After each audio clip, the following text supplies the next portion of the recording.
You are listening to Proof Text, a Glossa House podcast exploring Scripture and all things related to it. New episodes are released daily. For more information, check out glossahouse.com and subscribe to our channels on Spotify and YouTube. Welcome and enjoy. Good morning. It's Saturday, and we're going to have a great conversation. Joining me is my friend here, Chase Orosco. Am I pronouncing your last name right? Yes, sir. Right on. So what we intend to discuss today is matter, material, meaning, and storytelling, and some metaphysics. These are topics that perhaps are more popular in the philosophical arena. But as Christians, I think we need to be engaged in some of the things that the world is looking at so that we can be informed and ready to have meaningful discussions with people. And I'm thankful for Chase here to come on and discuss some of these things with me. And I hope that we have a good time. So good morning, Chase. How you doing? I'm doing good.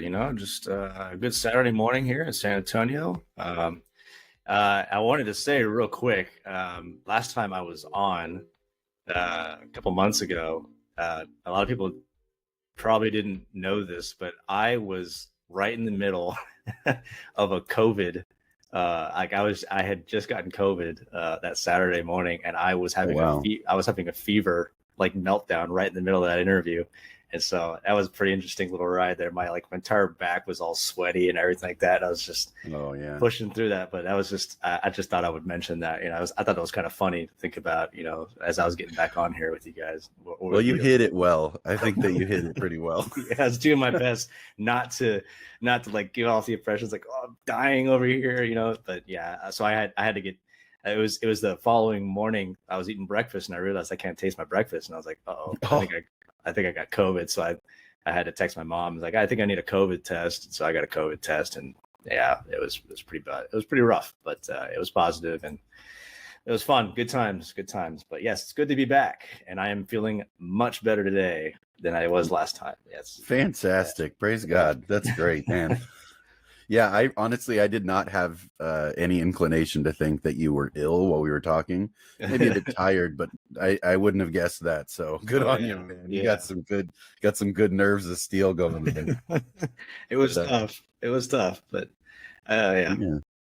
So before we went live, we were talking about something that I think is kind of a cool segue into this discussion. You were talking about encouraging a young storyteller to take up that habit and that passion to try to emerge that a little bit more. Can you recapitulate some of that? Because I think that was a really great segue into the conversation. Yeah. So as we were talking about last time I was on the program, I love storytelling. When I read scripture, I read it like a story, and with all the plot elements going on, the character arcs going on, and everything like that. So it's just the way I see things, and I see scripture. I see our own stories. And so and I love to write stories, but I was talking to this kid at church who's reminded me a lot of myself, because very introverted, very much very artistic. She likes to draw these little pictures, and she has this character. It's like an acorn character. It's just like a little acorn, and I don't remember what she calls him. But she was talking about how he's a side character in her little comics that she makes. And then she told me that she likes him a lot more than the main character. And I thought that was kind of fascinating. I was like, because she's talking about him more than, apparently she didn't even mention the main. I don't even know who the main character is. She was just talking about the side character. And then I was like, it sounds to me like your side character is your main character, because if you're more interested in the side character, that's going to become your main character, And so she kind of was thinking about that, like, oh, I guess so, And I was like, but I thought it was kind of fascinating, and I wanted to ask her. I didn't get, hopefully I can ask her, because I was thinking about this yesterday. I was like, she's kind of, again, like me, she tends to sort of just kind of fade into the background where everybody's talking at church and stuff like that. She'll just kind of sit with her little journal, and she's just writing or drawing and stuff like that. And again, sort of fades into that backdrop, kind of like what a support character might do. And so I thought, maybe that's kind of the way she sees herself a little bit, kind of like that sort of side character, just sort of along for the ride, not really a central element of a story. And maybe that's why you're more interested in this other character that you created. So I just thought that'd be kind of cool I was thinking about asking her that, and I might ask her that because I want to, like we were talking about, encourage, especially our younger generation, to think more about why they do things and why they behave in the ways that they behave. Why do you have more interest in the side characters than even the main characters? Maybe because that character reflects a little bit about who you are and how you see yourself. And so, those are things that I've thought about when I look back now.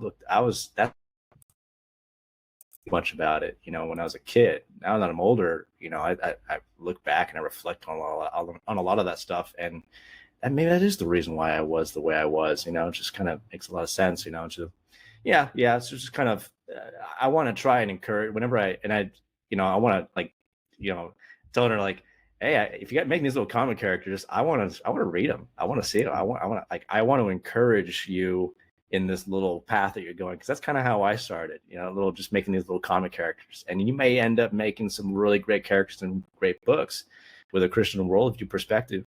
And we need a lot more of that. And so I'm like, I want to encourage that more and more and more. Just dive into that. Don't be ashamed of that. And to show that young person, anybody, that I'm interested, I'm invested in that element, because it's not invested in enough. And especially in our young folks, that's a great thing to pursue and desire. So, just that's kind of what we were talking about a little bit, So let me ask you a question then, because I don't know this person. Is two things: are they an only child or are they a middle child? They're kind of a middle child. Yeah. Right. Yeah. Okay. I was gonna say, because that maps on pretty well actually to what you're saying. It's interesting how much that kind of persona can be identified. Are you an only child? Me? No. I have siblings. I have an older brother, half brother, a younger sister, and a younger brother. So you're a bit of a middle child too. Yeah. So I can relate there as well. My sister's a lot like me. It's kind of sort of reserved. My two brothers, though, total opposites of me. They're love I got a lot of energy. I love the attention and stuff and all that stuff. So, yeah. I'm pretty extroverted too. I'm actually I'm the youngest. I have one older sister. My mom is kind of the community mom. So I have a lot of siblings. Yeah. But I really have one older sister, and I'm the baby, and so I have let's say a rather showboaty, extroverted kind of personality in that way. But I can understand the anxiety that would drive somebody to be a little bit more reserved and have that kind of like, I'll watch and then I'll speak up if I want to, but I'm just gonna watch. You know what I mean? I totally get that, because I find a good enjoyment in people watching and just patiently being in the room without having to be the center of it. But I can definitely occupy the center, that's for sure. I'm cool with that. Yeah.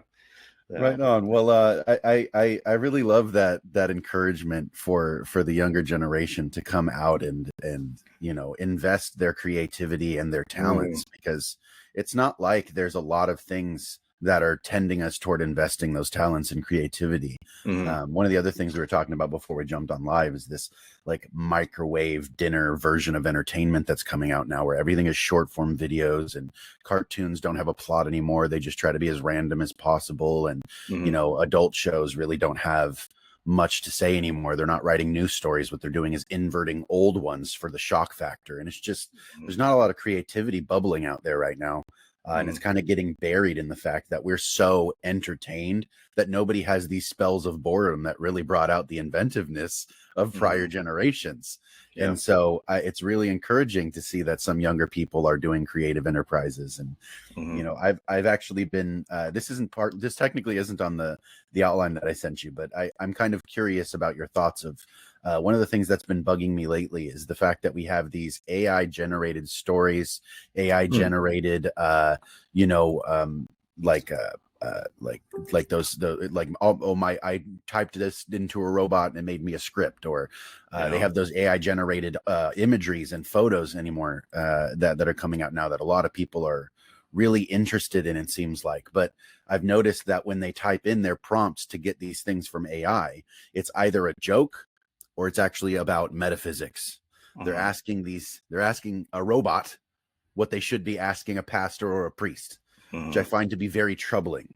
But also the fact that it's the creative and artistic enterprises that people are really interested in seeing a robot undergo. And so it's like, what do you think are this is kind of off the cuff, so it's okay if you can be like, no, I have to think about it. Like, what do you think are the implications of human intuition for creativity being kind of swallowed up in our need for technology that way? That is definitely an interesting question. What was the question again? Basically, like seeing the way that AI has become a more popular kind of means of seeing, let's say, creativity being displayed. Like there's, AI generated artwork, there's AI generated stories and storytelling, and things like that. Is this, obviously at this point it's not as much of a danger as it could be, but I see the tendency of technology being something that both helps and harms. And I'm seeing the entertainment and the shock value and maybe the novelty, but I'm thinking on the back end, what would it be like if human intuition and creativity were swallowed up by technology? Well, my immediate thought would be that it ruins humanity itself. At the end of the day, again, what we were just talking about, that with this young person at my church, and then just what so many human beings have done for centuries is creating stories, or creating anything really, just that human imagination that has developed the Western world and stuff would be substituted for robots and things that don't have imaginations. They're artificial. They don't actually think. They're programmed, and therefore it allows us to no longer contemplate our own intuitions, no longer explore our creativeness, that image of God that we have within us, because God creates, and we have that image of God within us, and so there is that inclination, that desire to create as well. That eventually will, I think, my prediction would be, I haven't really honestly explored a lot of that stuff. I've heard about it, but I haven't really looked into it. Artificially generated story, that seems kind of like pointless, but like, why would you want to do that? It's if you write a story, but you write it, it's your story. It's not somebody else's story. It's not something else's story or anything like that, But my immediate thought is just that there's going to be less and less human beings, just like with the way we're automating almost everything now. You got your automated little vacuum cleaners that go around. That's obviously very convenient. I've never had one before, but think about it. You think about it like long term. Like what if you had like these automatic lawn mowers or something like that? Lawn mowing can be quite a workout. Especially at my old house, we had an actual hill in the backyard. You have to push that sucker up the hill.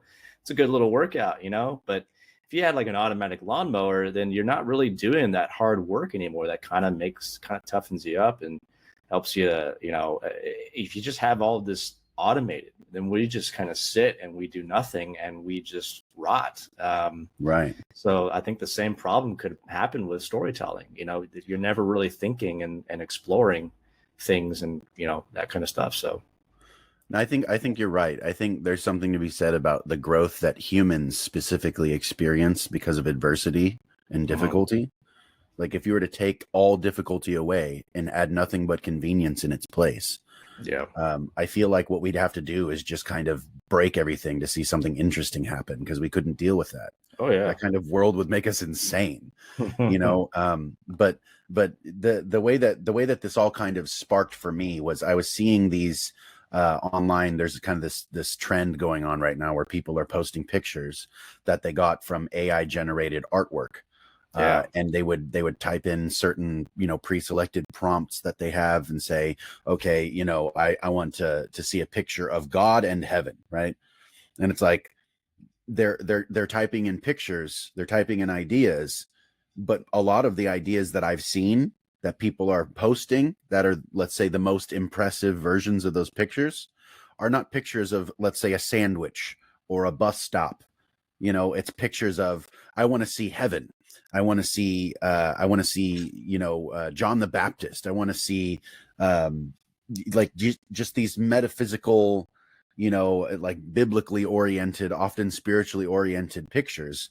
One of the ones that frightened me the most, I can say, was it said latent home. And it was basically, it looked like something that you would see coming from like a horror movie, right? Where like the home was made of skulls and none of the edges were defined. They were all clouded. And it was like, wow, latency, like really, like all the potential's there, but it's not a home. It was actually like death that they were putting into it was just really very kind of disturbing.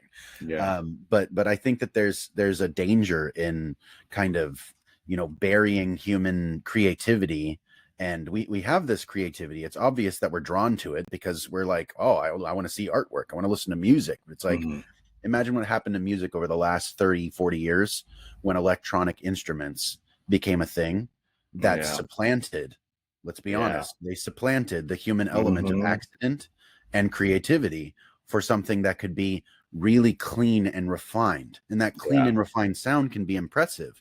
And I'm not saying that producers don't play a role, because those people have some skill, right?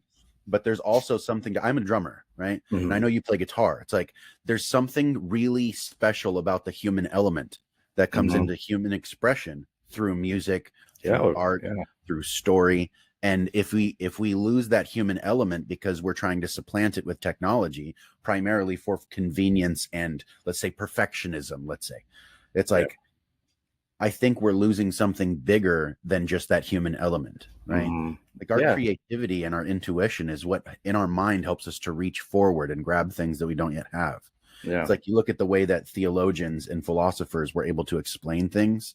It was always subsequent to the artist. The artist always got there first. And I have this kind of like, in a world where material rules and science is the highest form of truth, human intuition and human experience has kind of been discredited and almost discarded. And I find that to be something that's a little bit more troubling than a lot of other people seem to be bothered by. But as a storyteller, I think you hit it on the head. It's like, what happens to humans when you take that away and you give them the convenience of something creating this thing, and then you're like, okay, maybe that's entertaining. It's like, yeah, but is it meaningful? Did it strike your soul? Right? Like you were talking about the main character, the side character, that kind of distinction where you find part of your identity in this thing. How is a machine supposed to supplement that? Exactly. That's another great point. Like I don't think, again, I haven't explored the subject too much, but automated storytelling, I've only heard about it.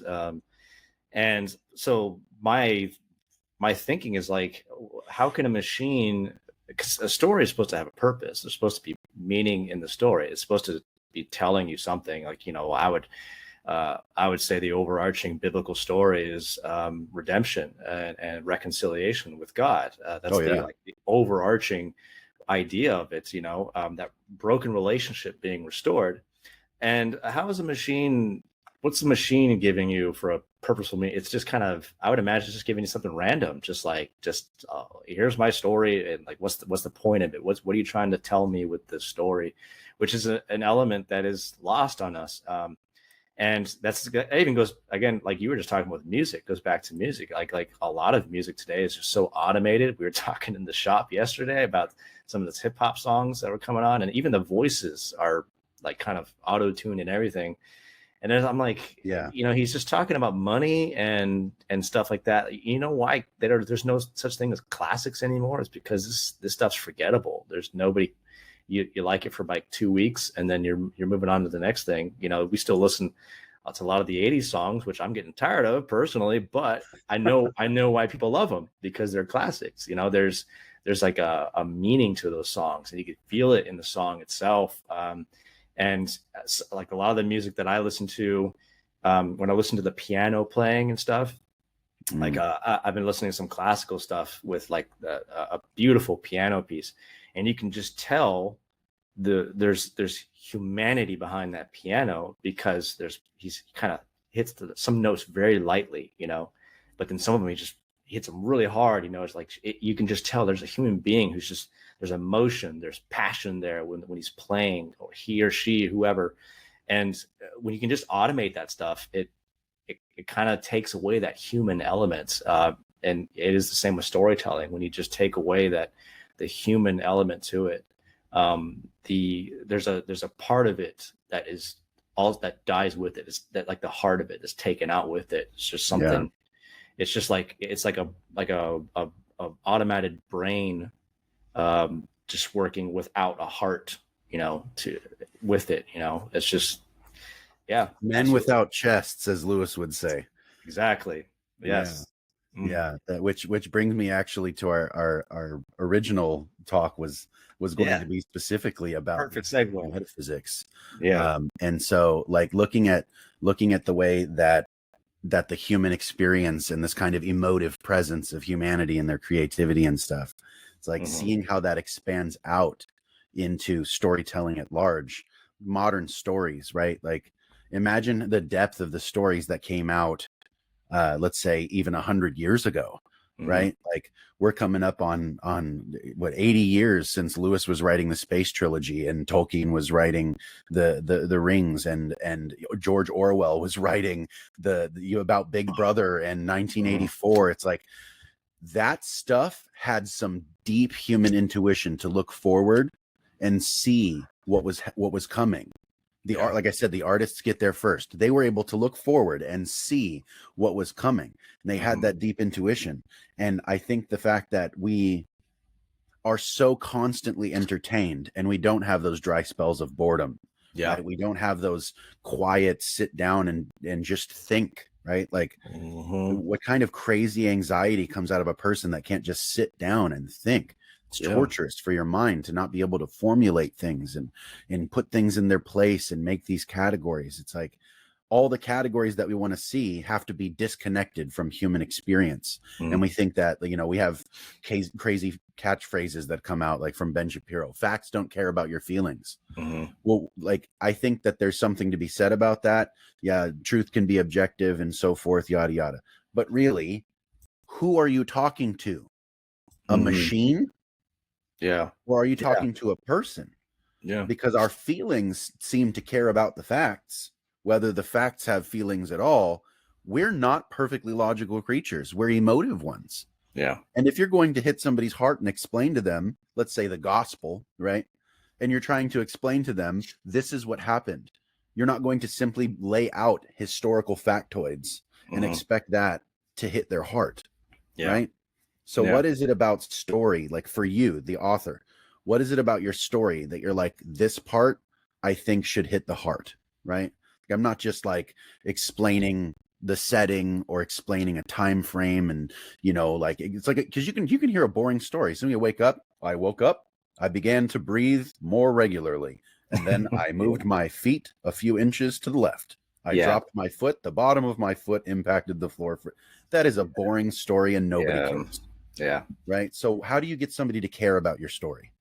Well, that's a great question. And the simple answer is to understand the difference between showing and telling. When you're obviously you got to do a little bit of both. Again, we don't want to like have an imbalance where we just, obviously we're talking about our problems with just the brain and not the heart. We also don't want to just have, no brain going on. But so there's points where you got to tell, but showing is like a very important element of storytelling, because it's what it does is it pulls the reader not just in, like you were just talking about, into a boring story of just exposition, but like how this character is feeling and how they what's going on with them in their mind. So if we can go back real quick to what I was mentioning at the beginning of the show here today, when I was running a fever last time. If in a story I was expressing a character running a fever, if I just said, and Jim was having a fever, that's not really, that's just exposition. It's But if I fact. started, it's fact, it's fact, but it doesn't tell you how Jim is feeling. Right. If I said, Jim, or just Chase, let's just say Chase. If Chase his back was sweating, his heart was pounding, he couldn't sit still in his chair. He felt the wind hitting him on one side and the sun just beaming on him on the other side. You start expressing stuff like that, you're really pulling the audience into how the character is feeling in that moment. And one of the ways I have, like in my story, I have instances where characters are anxious. They have an anxiety going on. But I don't just tell the audience, so and so was very anxious. I try to show that how are they acting, how are they behaving. They can't sit still. They're walking around. They're fiddling with their hands and stuff like that. They're constantly they do these things where they're just they just can't sit still, and I'll even talk about what's going on in their minds. Their mind, they can't settle on one single thought. They're just constantly going, what if this, what if that, this, that, and the other, just to express that emotion that they're feeling. Because there is more to us than just the logic. There is more to us than just the brain, that we have emotions. We have, even men, we have emotions, and sometimes that clouds our ability to think. And I like to have characters who are being human. Not always are those actions good. Sometimes they make mistakes, but you understand why they did it in a sense, because they were in a desperate situation, kind of thing like that, and that's just a way to express more than just a construct, or more than just a plot element, but a real human being. And I think scripture shows that a lot too. And that's one of the reasons why that's one of the things I like to tell people about the authenticity of scripture, is how you just watch how these characters behave. They don't act in these mythological, heroic ways. A lot of the human beings who are scared, doubtful, they make mistakes. There's definitely a human element all through scripture. That's for sure. Yes. And sometimes they don't know what to think about this, what they're seeing before their very eyes. They're terrified. Abraham, when Abraham lies to I think it was the king of, what was it, the Pharaoh? Pharaoh, yeah. Yeah, Pharaoh. He's lying to Pharaoh about Sarah because he doesn't, he's terrified for his own life. He doesn't want to get in serious trouble with this guy. So he's like, hey, let's just lie real quick here. It's no big deal, right? That kind of stuff. But like I can see myself doing something like that to try to get myself out of a really bad situation, and I've done it many times where I didn't trust God, instead of just kind of, but again, the point being is that there's a human element with these characters, and you can read that and you can see something of yourself. If you're really being serious about scripture, you can identify with these characters that aren't just characters, but they're human beings. They're real people who think and have emotions. Yeah, and I agree with you. The portion, especially the part where the emotive experience isn't just listed as a fact. It's something that you try to make embodied for the reader. Exactly. So that they can have that identity overlap with this person. Because again, we're humans. We live in the human embodied platform. We've never lived in another one. And that's how we understand the world. It's like, for all intents and purposes, the world is not made of stuff. The world is made of human experience first. And I think that's why one of the reasons why the materialistic worldview that tries to cast, and even let's say that I'll be honest with you, a lot of modern apologetics makes the same mistake. We cast human experience and emotion completely to the side, if not discredit it entirely, and pretend like, no, it's just the facts. I'm a machine. I've never had experiences, and even if I have, I pretend like I don't have them because they're not evidence of anything. They don't come into my rationality because I'm a rational being and I think like a scientist. It's like, yeah, usually not though. Like, you don't. To be honest with you, I don't. I'm a very emotive person. I get really passionate. I'm a very excitable person. I also have a deep empathy. Like when I was a kid, to be honest with you, I saw the need for justice in stories when bad guys would do bad guy things. Yeah. But my heart ached and I didn't like to see the punishment and justice dealt out to the bad guys. I would cry for bad guys when I was a kid, right? Like as an adult, I can still cry for bad guys. but I live in a world of shades of gray where I notice I'm one of the bad guys. And so there's a bigger reason for me to have that empathy and share that experience with them, right? If I'm honest and I look at the darkest parts of me, I know what I'm capable of. Yeah. Right. Or at least I can see the shadow of what I'm capable of.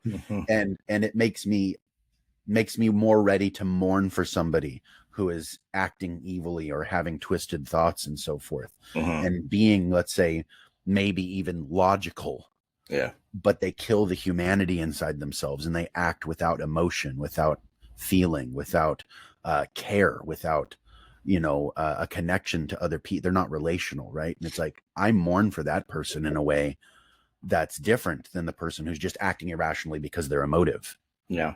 You know? Yeah. And it kind of reminds me of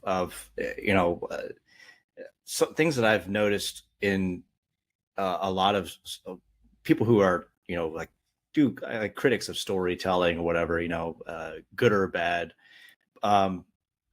Something I've noticed is you have the standard character archetype of, like a heroic character or whatever, a very brave character.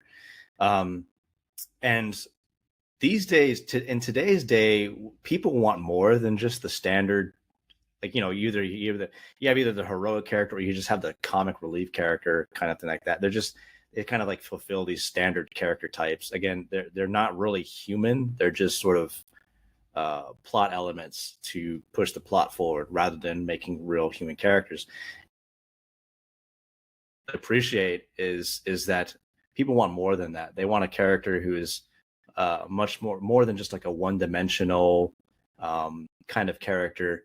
And so when I talk about, let's make characters who are much more interesting, a way that I try to explain that is to take a standard character type, like the heroic character, the one who's very brave. He's just takes problems head on. He loves justice, and then add a caveat to it. He's heroic and brave, except for something. One thing holds him back. All of a sudden, he's like totally different. He seems like a totally different person. And I know some people think, well, that's a contradictory kind of thing. In one sense, it is. But again, he's human. We're all human. In reality, we're all inconsistent in many different ways.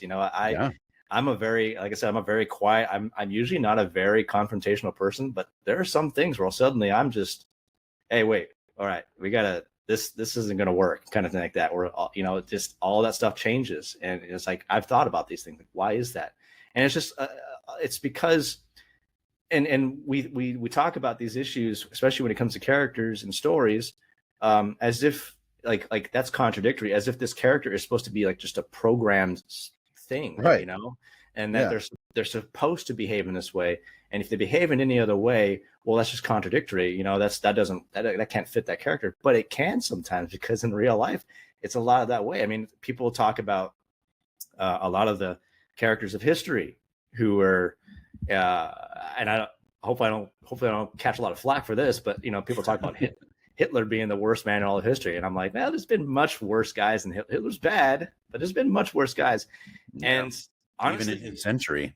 Yeah, even in his century, I would say Stalin was much worse than Hitler. But but like I've read a lot about Hitler, and I've thought, this is a guy who was a terrible human being. But if I just met the guy, I could probably, he'd be a little strange, but he has mannerisms. He has love and care and concern for some people. And that, by the way, is one of the reasons why I really like that show on Netflix, Arcane League of Legends.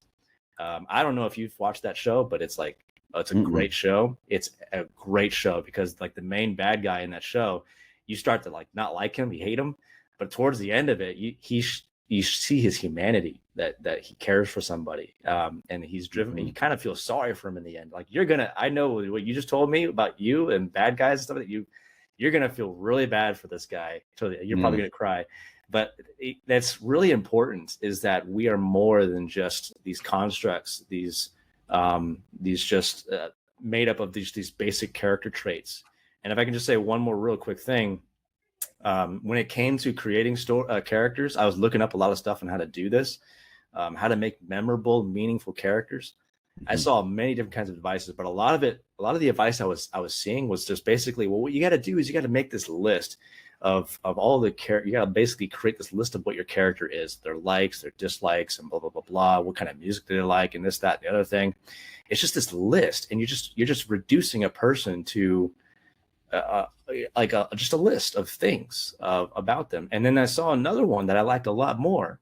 Instead of doing that, spend time with your character, as in get to know this character more.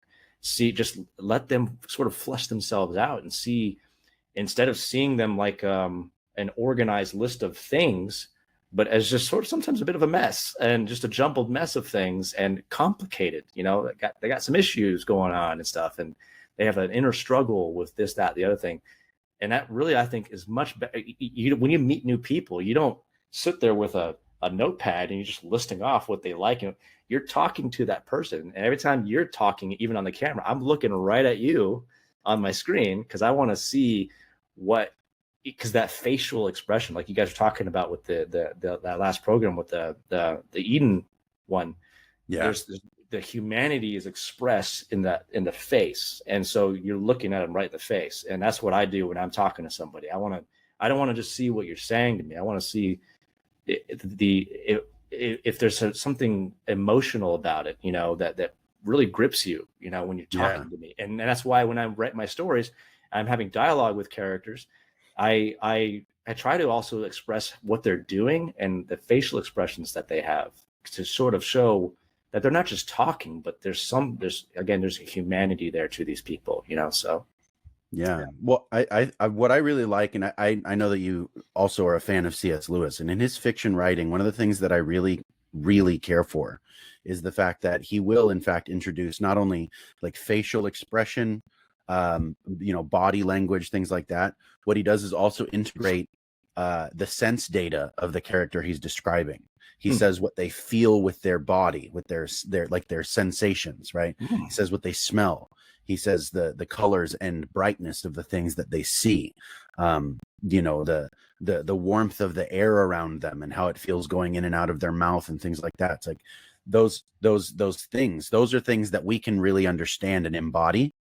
And when you can embody something, like when you're reading, right? Let's say you read something, and I don't know if you're like me, but in my head, I'm dramatizing. And then in some sense with my body, I begin to think and do some of the things that character is doing. And those really help me to, like you said, identify with that character. And it's not like when you're reading a book, you can see their face. But yes, you can see their face because, there's the part of you that we call your imagination, right, is capable of building, let's call them avatars of selves, right? Yeah. And you can kind of populate your imagination with these people, and giving enough of that sense data and that kind of, physical form, the expression on the face, the shape of the mouth, the shape of the eyes and the upper cheeks, like those kind of things, like, when somebody, like, you can see, if I were to cover my face and smile, right, like you can still see from here. Yeah. Right. I have smiling eyes is what they would call that. Right. Those are the kind of eyes that I have because my eyes aren't very big and open. Like they're kind of like closed. I have closed lids, and so but I have jolly cheeks like Santa. And so when I smile, you can see my smile, not only here, but the whole face is a smile. Yeah. Right. Yeah. Especially if it's a real one. Like if you actually make somebody happy or smile, you can see even through their eyebrows the expression of what it is that you brought out in them, right? Yeah. And it's like what you're seeing is more than their physical person in front of them. Exactly. What you're getting is a glimpse into part of their identity expressing itself, and that's bigger. Yeah, and that's also when I try to express characters' reactions to this, that, and the other thing. When they smile, how they smile though. Like sometimes I'll just say, he smiled a bright smile, or his smile bloomed, like that's like a big smile. Like, oh, he's really impressed with that. Like, and then there's like that half-hearted smile where they're kind of just smiling with the lower part, but their eyes, like you said, usually a authentic smile will affect the entire face, including the eyes. But if it doesn't affect the eyes, it's probably a fake smile. It's kind of like that, it's a very sort of passive aggressive smile. And then he might curl his lips up. I'll try to like describe that. Curling his kind of, the lips are inside the mouth a little bit, like it's like almost like he's withholding the smile while Right. trying to pull it out at the same time, but that it conveys sort of like, okay, something's going on there, like he didn't like that statement for some reason, and then again, that's just ways to pique the audience's interest and going, what's going on there, sort of thing like that. But you can also smile even as you're talking. As I'm talking, I've kind of got a smile on my face, but you can just see it in the whole face, Yeah. Sometimes it's not just with the mouth, it's the face, what you see, and so yeah, definitely. We got a comment in the chat here that I want to bring up.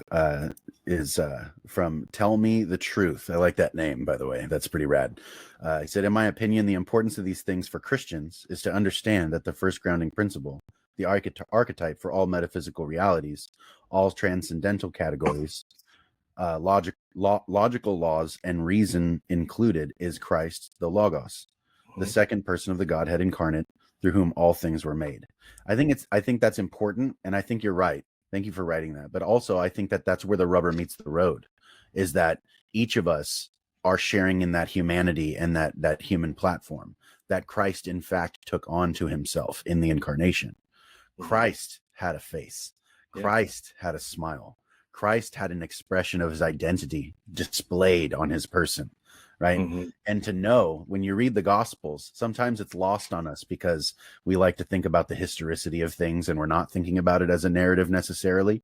But you're reading those stories, and I call them stories not pejoratively. They are stories telling you something, right? It's like you can meet the person of Christ. And though they don't give you those explicit details about, the shape of his eyebrows or any of those kind of things, I think the fact that his face is left undescribed is something that actually helps you to be able to identify with him even further than you would through any mere individual, so that you can see him in all individuals when you meet them, right? Like you can see the expression of the Logos in all people. Like he said, it's the metaphysical grounding. It's like, this is where all of those parts of you that aren't made of matter, that's why they matter, which is a weird way of saying that, right? Matter matters, right? The stuff that your face is made of can matter to me because I can read in it something more than the matter. It's meaning. There's something displayed on your face that's more than just the pieces that make it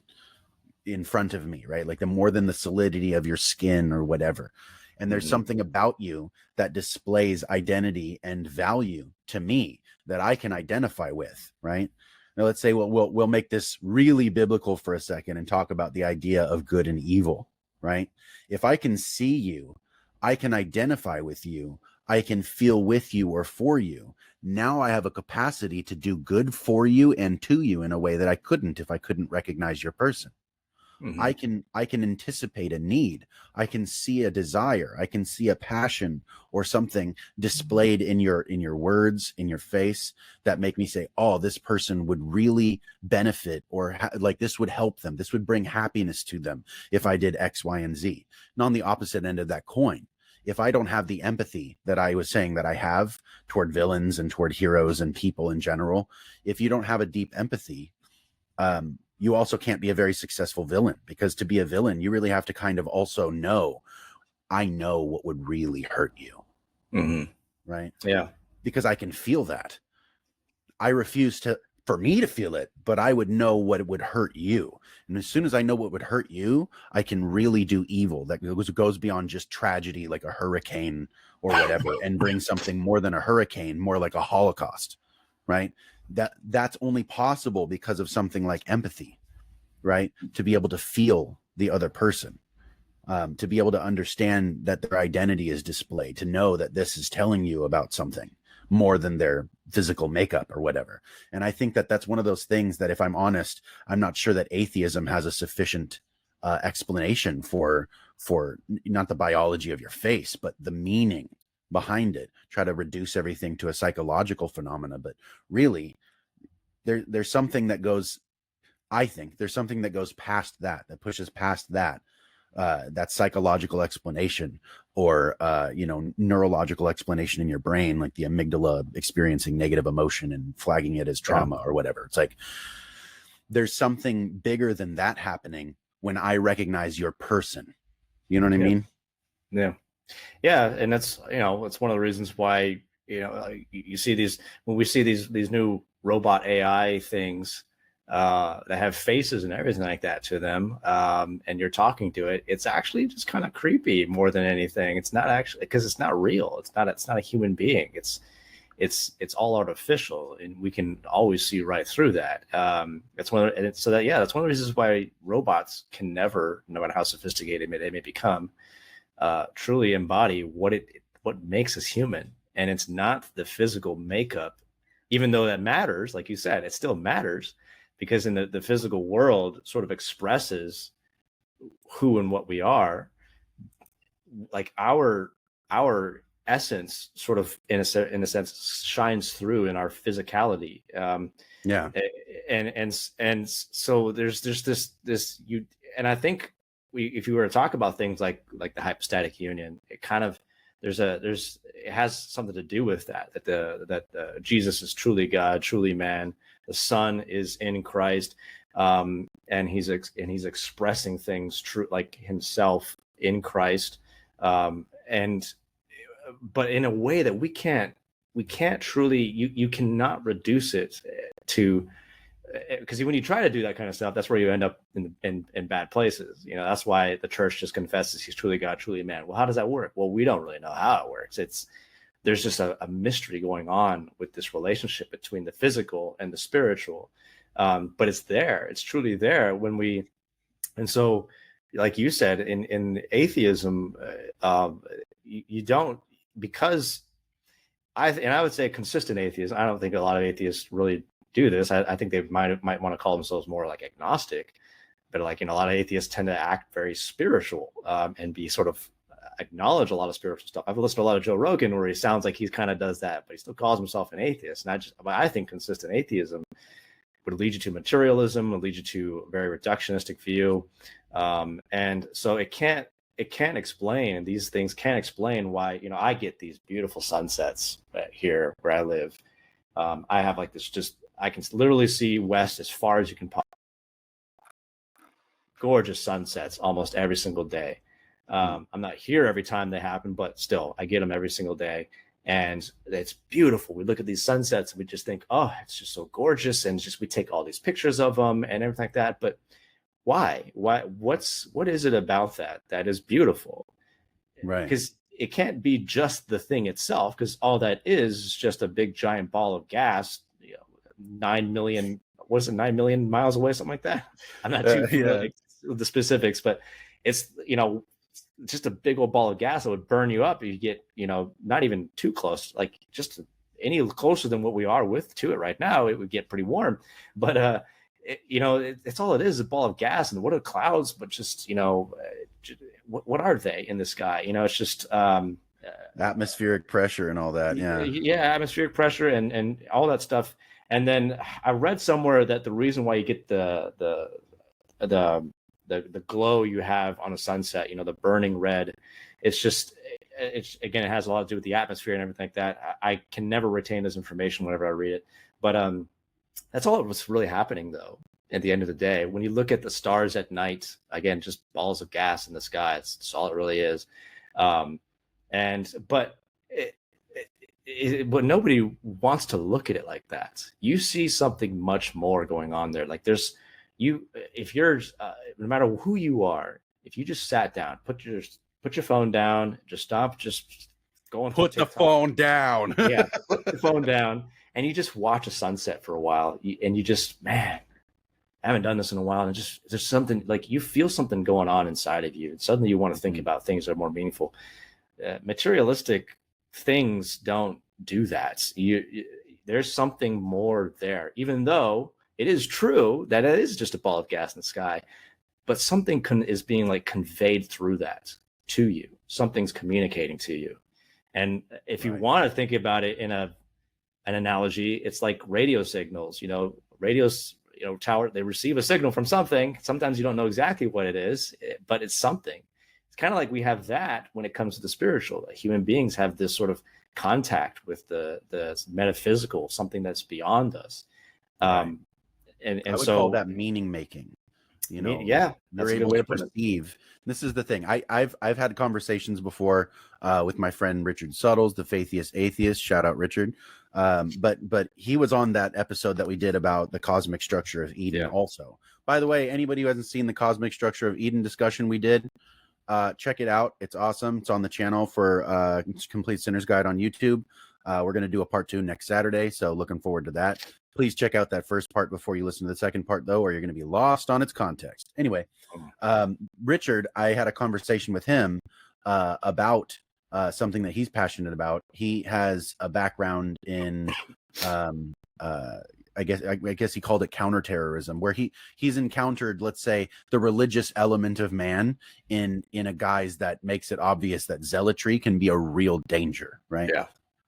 And so, from what I understand, it is the inhumane parts of humanity that make religion almost not livable, not real to him. Right. But I think that the way that he explains that, because he talks about zealotry as being these different categories of how you interact with the world, you're going to have passions, and one of them is going to be the top passion, right? And he says that's not necessarily a bad thing, right? I would agree, but I think it has more to do with what you're talking about, this metaphysical connection that humanity has with the visible and the invisible parts of reality, right? There's 4 things that I think the universe is made of. And if you put them in the order that a theist or a Christian, let's say, would put them in, they're actually the inverse of the order that a materialist would put them in. The materialist would say the first thing you interact with is material reality, right? And then numerical abstraction. And then from those things, you can derive and input subjectively a meaning and a purpose onto reality, right? Those are the 4 things that you're interacting with. From a materialist, those 4 things are in that order: material, then material abstraction becomes numerical, right? Where you can do math and calculate and things like that. And then from there, you can subjectively, project, let's say, meaning and intelligibility onto the universe from within you, which makes it less factual than material reality and numbers, because numbers are more fundamental to them. However, I think that order is actually reversed. The first thing you interact with in the universe as a human person is always meaning. And from meaning, you can derive purpose. And then we can use mathematical abstraction to interplay with those things and create new parts of material reality, because that's the last thing that the universe is made of, is material. The first thing it's made of is meaning, right? Yeah. That's the first thing you interact with always. And so I think that the way that humans are able to interact with the meaning of things rather than just its material compositions. Like you said, you look at a sunset, the last thing on your mind is the temperature of the sun. Yeah. Unless it's really hot out. And then you're thinking about the temperature of the air around you, really.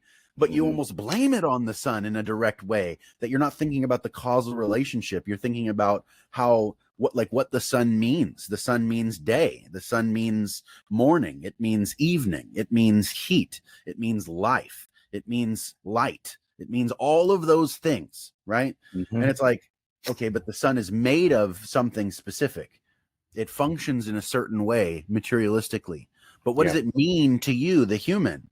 It means regular sleep cycles. That's what it means, right? It means the fact that, let's go back to a mythic way of viewing this. The ancient world would have said the sun is personified, right? In the way that the scripture in Genesis 1 says, he made a greater ruler for the day and a lesser ruler for the night. And that's the sun and the moon. These are personified for some reason. Like, why? Well, if you think about it, what's happening is actually an expression of something much bigger than the material reality. The persona of the sun glides across the sky, and then at night it goes underneath the earth, right? And it's like, what is it doing there? Well, the ancients would have thought it was fighting the Leviathan or something, right? And every morning it would come out triumphant again and return. The sun would return. It's like, wow, that's an incredible gospel element displaying itself every morning and every night. So much so that Christ said, you're used to this. You're used to this. You see the signs in the clouds. You can see the regularity around you, and you can guess these things, but you don't understand who I am. Right. And then he made something that really hits home. It's like a promise, right? I think that we can condense the promise of Christ's return into something like, you should trust that you should have more faith in the return of Christ than you do in sunrise. Which is saying something really much different than the Earth's rotation will become evident at this time next, in 12 hours, whatever. Like, we're not talking about that at all anymore. The return of the sun, right? The sun and the son, and the analogous meaning between those two things. And as a Christian, that's an immeasurably deep statement. Where does all that depth come from? Are we just pretending it into existence? We just make it up? It's like, then how in the world did all these people who don't have an internet that can't connect with each other thousands of years ago make the same story? Where is that coming from? Why is human intuition so consistent? Why is it that reality behaves by these patterns that we see that are elemental to storytelling? Like, why is it that story is the primary means of expressing human wisdom from one generation to the next? And now we're risking losing that in the modern world because our grandparents don't talk to the younger children anymore, because the younger children don't think the grandparents have anything useful to offer them, because they don't know how to use a TV or a cell phone, right? And it's like, that's not exactly the point, guys. Like, there's such a disconnect between generations that I feel like we're risking losing that transmission of wisdom through story, through experience, through that identity sharing. You know what I mean? Yeah. Oh yeah, absolutely. And just to kind of go back a little bit, to that, well, kind of what you were just generally saying with the relationship between the physical, the metaphysical, there, like you were talking about, there's just this consistent pattern, and C.S. Lewis talks about it, sort of a little bit in The Problem of Pain, where he sort of expresses this strange phenomenon. He approaches it in a very sort of maybe like a cynical way, in that book, but like there's this strange thing going on with human beings that only happens with human beings and not with the other creatures. I mean, you can argue the other creatures will feel, like horses getting scared for no reason or whatever, and they go crazy about it. Okay, you can express that, but no, they can't put it to thoughts and make right stuff about it. Only human beings are able to do that. But just this strange phenomenon with human beings of experiencing something other just what we're seeing right in front of us. Like, and then he talks about how this really doesn't make any sense, because what would be, and one of his examples is being afraid of the dead. Like psychoanalysts, talking about, why we fear the dead. And basically the answer is, well, because, we're afraid of the dead. But why? Why are we? Why? And assuredly, he says, the least dangerous man is a dead man. He's not going to hurt you, but yet we have this strange, uncanny fear of these kinds of things. Well, why would we have that? It's irrational, and especially in this amount of development of human beings, you'd think that would just go away. That would just, evolutionary wise, that would just kind of disappear. You would think, but we still have this within us. And however, each of us may view the way the universe came about, and humanity came about. The simple fact of the matter is, this element of humanity never goes away. It sticks with us constantly, and then kind of taking it to sort of the relationship between in storytelling with the Bible, like I was talking about earlier, there is that overarching story of redemption and reconciliation. Yeah, that continuity. Why do the ancients seem to, no matter how strange their stories may be, and even possibly unrelated, there's still an element within those that is the same as the Christian story, in that redemption, that sort of that reconciliation kind of thing, that there's something wrong. There's something wrong with us, and maybe the sun is your hero, and the sun is fighting the darkness for you and stuff like that. And that's what makes good stories, is conflict. Every good story has a conflict in it. Right. Every legend, good legend anyway, has a conflict in it, that the character or the characters need to overcome something, and they need to be reconciled to something. And that's exactly what the Christian story is talking about. All the myths and all the legends, when you talk about the old sacrifices offered in the ancient world, where do they get these ideas from? Why do they? And I would argue again, like you were just talking about with the, it starts with meaning. Um, and that I would definitely agree with that, is that we are made in the image of God, and we have this inherent, and the author of Ecclesiastes talks about this. He says, you've written eternity on our hearts. God has written in our hearts his image. There's something. Again, we had this relationship with God that was broken in the garden, and as I've been talking with these sister missionaries in the LDS church last couple of weeks and stuff, and I was this Tuesday I was going over what the Bible is teaching. So again, given the overarching idea what the Bible is teaching, I was talking about the Garden of Eden. And in the Garden of Eden, our relationship with God was broken, and basically this whole story is about how that gets restored, how that gets fixed in Christ, and even brought higher. Yeah, and exactly brought even higher than we had with Adam. Actually, I don't mean to interrupt you, but I like this is something that I think is actually fundamental to our love for storytelling in general. And I know that you'll see this. Every story has to be a U-shaped story or a decline, right? There's a fall, and then there's a redemption, or there's just the tragedy of the fall. And with the Christian story, what you have is something that Paul puts into words perfectly. This unity, right? That U-shaped story being the starting place of a higher unity, glory to glory. You just go up and up and up, right? And the way that we understand that in like theological language would, let's say, be like the sanctification process. Yep. Where I'm brought out of the fall into something like proper humanity, then brought out of that into something like, it's hard to describe without saying something angelic like. Yeah. Right. You're brought into these almost tiers of reality until you finally are there. It's like, you're going to be at my right hand, whatever that means. You're going to see him as he is because you'll be like him, whatever that means.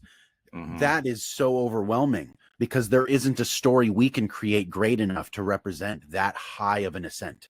So we have to think about it in tiers, right? Like we have to think about it in progressive stages. That's why, in iconography, it's represented as a ladder, right? Yeah. There are steps and rungs that are going up. And as long as you're looking up toward the height and you're not looking down, you're always in a better position. It doesn't matter what rung you're on. Looking up is better than looking down. Yeah. Go ahead. Tell me the truth. It just mentions theosis. That's kind of what we're talking about a little bit, and Peter talks about this, to be participating in the divine nature. Now, obviously, I would see it differently than, Eastern Orthodox people, but the general idea is that, and I was talking about it to a young man at church this last Sunday about, he was showing me one of his favorite verses, abiding in Christ and growing closer to Christ. And when we're doing that, I like to use the example of the trees by a river. Here in Texas, I don't know exactly how it is everywhere else, but here in Texas, we have some pretty standard looking trees, just some cool trees. But if you go to like some of the rivers, the trees there are huge. They're tall. They got these thick, just base areas, and I mean they're really big. And I was talking to him like, why do you think those trees are so much greater than the other trees? Because they're right by the river. They're right by that stream of life. They're constantly there. And so we need to be like that. We need to be constantly getting closer and closer to that and growing and growing and growing and becoming more than what we are, being better than what we were, especially after Christ saved us. He there's that saying, he accepts us as we are. And that's true, but he doesn't leave us. He doesn't leave us there. He makes us better and better and better. And that's another thing I think is, just to kind of go back to the storytelling element, but is really absent in a lot of stories today. Is yes, in a lot of them there's a bit of a redemption arc, but there's still so much in that character that I would like to see redeemed. And that character becoming better and better, a much more just an honorable character. I mean, that's one of my characters. His whole purpose and one of his purposes in the story is to see him go from a very dishonored man to a more honorable man, to a more respected man, a man who takes responsibility for his actions and cares for people and he's less selfish as the story goes. He's much more sacrificial, and that's what I want to see.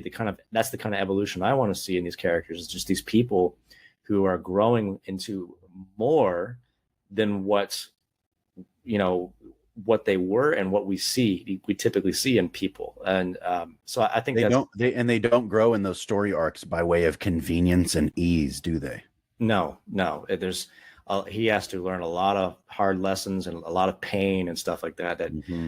As I know for me personally, I've had to do, in growing in the Lord, is realizing, Chase, you gotta make a decision here. Do you want to be more of a man, or you just want to be like this? And it's gonna require more of you. And I'm like, all right, Lord, that's what it's gonna take. There's so much more for me than what this is offering me. That's for sure. And I've discovered that. I've personally discovered that. But again, yeah, it goes back to that, not just redemption, but becoming something more than what you were before the story began, a real ascension. Yes. I like what you said about the trees and the river. Like that to me can speak volumes, like really, especially if we think about, and still have this cosmic image of Eden in my head, kind of just cramping the space, let's say, but it's like, that really is, let's say, life has a greater expression when you're closer to the source. Exactly. Right. So it's like, why is it that trees that live next to stagnant ponds don't explode in growth that way? Yeah. It's because moving water is living water. Yep. For a modern person, a scientific mind, that would be like, okay, well, I mean, the nutrients are being carried, crosses across the soil, the minerals and blah, blah, blah. Try to explain the how. Yeah, exactly. We never can touch why, right? The ancient world didn't care about minerals as much as they did about meaning. And they would say something like, well, living water is living because, well, duh, it comes from on high. Yeah. Moving water flows downhill from above. Yeah. So what comes from above can feed and nourish that which goes below, right? Yeah. And it's like that providential relationship of reality it's just like, it always is so baffling and captivating, even for an atheist, to say, a biologist. You look at life and you see the way that an ecosystem can self-regulate. Yeah. Like, that is absolutely impressive. Like, on every level, so impressive. And our interference with it can bring it into a higher unity or destroy it. Yeah. Right. And it's often we think we're doing something good because we're trying to build ease and convenience for the human person. Yeah. But we're not living and coexisting with nature in its own right. The ancient world saw nature as a persona like the sun and the moon, like Mother Nature, let's say. And it's like, well, if we have a reverence for our own mother, right? And the church, let's say, has an insistent reverence for Christ's mother, Mary. Like, if we go even further, Adam, if you want to be so crude as to say, had a mother, as he was made from material that came from the earth. Yeah. Right. And then that identity, that expression, the spirit, that nafesh breathed into him from God. So above and below are combined in the human person. I think that's so incredible. And it's like, the further we get from the source of that life, that nafesh, the further into death we go. And that's not just to say one day you're going to stop breathing and your body's going to decompose. It's to say, actually, that when you stop breathing, expressing that nefesh, that spirit, right? The pneuma, which is wind, but it's also breath, because those are the same thing, right? Yep. That's breath. It's wind. It's the same thing. It's the unifying spirit of your person. And guess what happens when I take that unifying spirit out of you? Your body fragments into all its smallest pieces and returns to the earth, right? Now let's bring that up into something like theology, right? You have the body of Christ. Yeah. Christ is the unifying spirit. What would happen should Christ ever remove his unifying spirit from that body? Yeah. Oh, friend, it would fragment. Yeah. So let's ask the question, because this is something that bothers me. From whence comes our insistence to separate on doctrinal matters and create 1,000 different denominations, if not the loss of that unity? What was it that we were unifying around before? And and we fragmented away from that, and the body's falling apart. We see it socially, we see it morally, we see it in sexual categories. It's written across the entire world that Christianity is fragmenting. It's like, what do we do about it? You know? Oh yeah, you know, that's a very good question. I mean, and it's interesting. We had a talk in our church this last Wednesday about something about that. The guy, we had a kind of a special guest. He was talking about he's sharing all kinds of passages about unity in the body, and that, you know, he's basically telling us, you know, we're all in this together, you know, and you gotta and he may have meant this in a different way than I was seeing it when I was listening to him. You know, like, we got to learn to talk to each other and stuff like that. And the way, when I was listening to it, I was thinking, yeah, we got to be able to just step outside of our own little denomination and talk to people of another denomination, you know? And like, and it's no, you know, secret to you. I'm a dirty, rotten, stinking Calvinist, and and you know, you're not, but you know, I heard, and then I go to a church that's not Reformed, it's not Calvinistic at all. None of the people there, as far as I know, are Calvinistic. Some of them know that I am. My pastor knows that I am, but he's never sees me as a threat, because I'm there to just, I don't really care about that. Honestly, I tell people, if there's anything I like to be proud about, is that I'm the sagest Calvinist. I'm one of the sagest Calvinists you're ever going to meet. I'm never going to make it a big issue. And for me, the main thing is that you are trusting in Christ, the Christ of Scripture, you know, the Son, second person of the triune God, and that you believe in the sufficiency of Scripture. It's God breathed. Things like that are for me, that's the main issue, and that's what we can have those discussions about the other things. But as long as, like you were saying, we're looking up to that one thing, that one source, that as long as we keep that central, it doesn't have to be a big issue. A lot of these differences that we have. I've done evangelism with people who weren't Calvinists, and we share the same message. Successful evangelism at that, probably, huh? Yeah, and so we don't make it a big issue. We don't tell people to go to this church. It's like, trust Christ alone, by faith alone, through grace alone, that kind of stuff. That, you know. So, well, let me ask you a question. Do you think that it's possible? And I don't mean to be pejorative. I'm not trying to hurt anybody's feelings or whatever. So just take this with a grain of salt. Do you think it's possible that those people who are more willing to make doctrinal divides something that actually divides, are those people like succumbing to a form of idolatry in thinking that doctrinal stances and, let's say, doctrinal purity or intellectual correctness is God? That's how they're treating it. You know, I know they wouldn't say it that way. I'm looking at the way that they behave, the meaning behind their actions and their words. I think it could. I have a lot of the friends on Facebook who just talk about, all they ever want to talk about is there's no free will, and I'm just like, okay, you know, kind of thing like that. And but I think a lot of them have never really spent a lot of time with believers who are different than them. And I think that when you do that, when you just sort of isolate like that, it's really easy to see people outside your little community as pseudo heretics, and all that stuff. And I used to be like that. I used to think that way as well. And then I started getting to know people who were different than me. Like, again, doing a lot of evangelism stuff, I've had to interact with Christians who were different than me. And I was like, you know, this is a cool dude. I love talking to this guy. And I know, like, I used to be a super hyper cessationist guy, and I'm like, I've literally had a beloved sister in Christ. She's sort of like sometimes she reminds me of my mom. She could almost be my mom sometimes, you know. She'll tell me things she's got to tell me, and, you know, and all that stuff. But she literally told me one time, you know, Chase, I'm sensing, because I was going through some tough stuff. She's like, I'm sensing like a demonic thing over you right now. You need to spend a lot of time in prayer. And I was like, you might be right. You know, something's going on with me. And so, I tell you what, I took her advice. I was praying or reading scripture, and something happened. The Lord just kind of met me, and I was like, wow, she must have been right. She just has this. She has like a mom instinct kind of thing like that. She just looks after us so well. But anyways, intuition. That's what I was talking about. That intuition, that human. Exactly. Yeah. Yeah.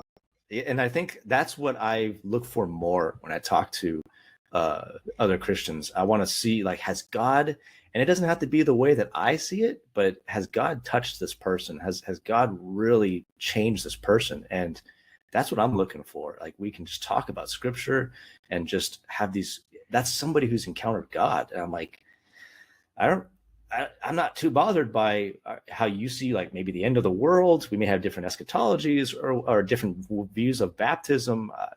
I would just want to, I want to know, have you experienced God, the God of Scripture? Has He touched your heart? Because I know for me, I know I'm not perfect. I can't expect perfection from everybody else that I meet. And when I'm definitely don't meet the bill, I wouldn't even consider myself strictly Reformed confessional. I don't. I've read some of the confessions, but I don't adhere to them completely. You know, so maybe I'm a messy Calvinist. I don't know. It can be in some people's minds, but I think That if we blessed try to inconsistency, right? blessed inconsistency, and I think if we were to just be more focused on, because if we're focused on these divisions, these things that separate us, I think this is why the church is weak right now.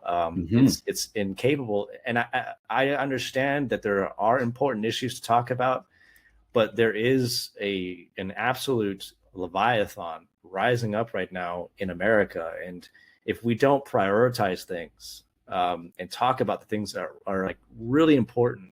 And I know a lot of people are going to respond to that, say, well, Chase, soteriology is really important. I get that. But again, if your brother in Christ is proclaiming the same Christ as you and that he's saved by faith alone, just like you, just let's keep these conversations private and in good spirit. Let's not make this something for the world to see and just split ourselves up from one another. And so Paul said the same thing about legal disputes in the early church. Stop displaying your dirty laundry to the world. You're being a bad influence. Yeah, you're making us look bad, and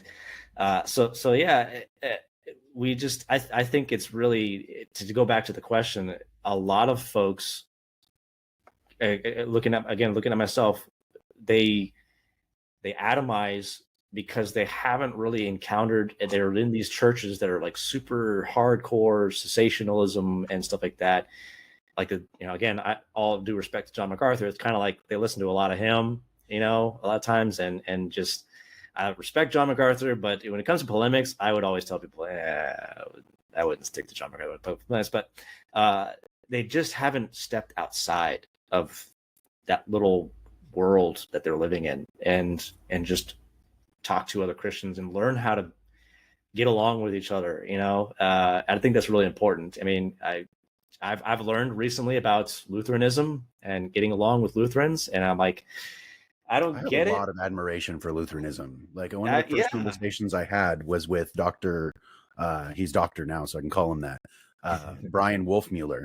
And he is like, just to be honest, he's a really cheerful and listenable guy. He's got a very cool radio voice, but he's also really engaging.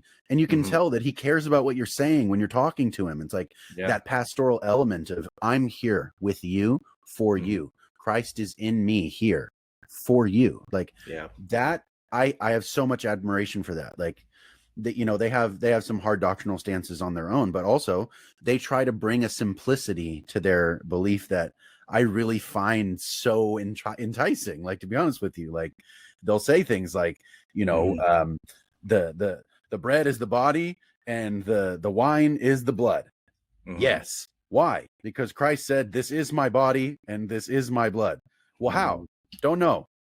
Yeah. Not important. It's not the point.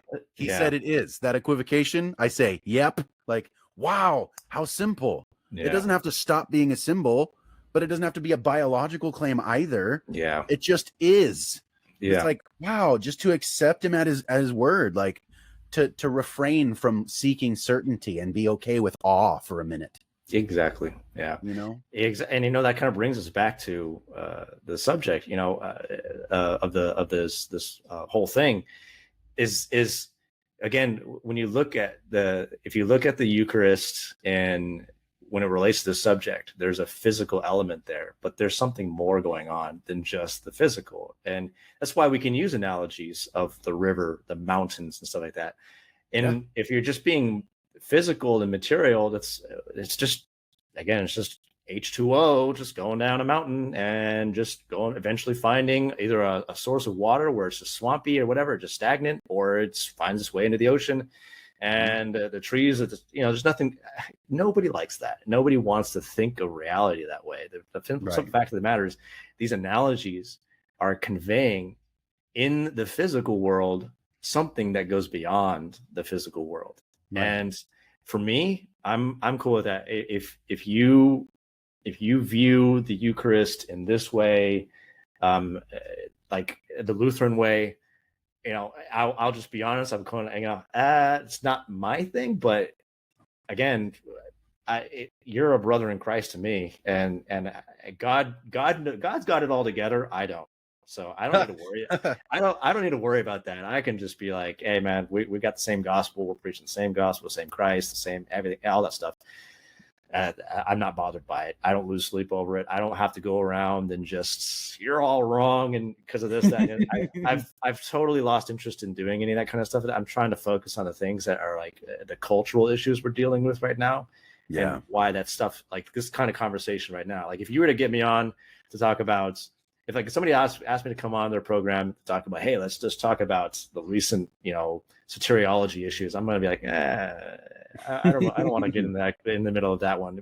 Talking about something like this, I think is much more valuable for us right now. And again, it's not to say that truth doesn't matter, but it's to say truth does matter.